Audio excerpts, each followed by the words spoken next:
Hi, my name is Edward Ideanamoa, and today I'm going to talk about DreamAfrica. Now, the goal of DreamAfrica is to be able to reduce post-harvest losses by providing a market for smallholder farmers. Now, if I asked you why Africa cannot feed itself in 2019, you're probably going to tell me that it's because African farmers don't grow enough. And I'm here to tell you that that is wrong, because they have the potential to be able to grow more than you think.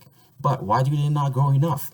That's a good question. Well, it's because there's not any standardized available market to buy their goods when they produce them, and so they don't grow enough because they don't want to overload the market and get a bad price for their work. So farmers end up not growing enough, and even when they do grow enough for the market, what happens is that one third of that food that their work get lost through post-harvest losses, and that is why African farmers don't grow enough. And so in the heart of this major problem of food security in Africa is the lack of processed foods.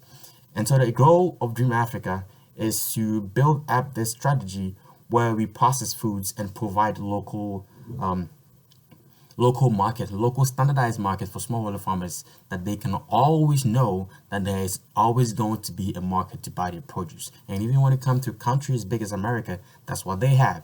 All farmers know that they have a standardized market to sell their produce, the government. But African farmers, small-scale farmers, don't have that leverage. And so they are left with growing just enough for their small community, because they know if they grow too much, they're not going to get a good price. And so that is the problem in Africa, the lack of processing factories, the lack of processing capability. And that's the goal of Dream Africa, is to provide that processing capability in all communities, small communities and big communities, so that the smallholder farmer is always going to have a market to sell their produce.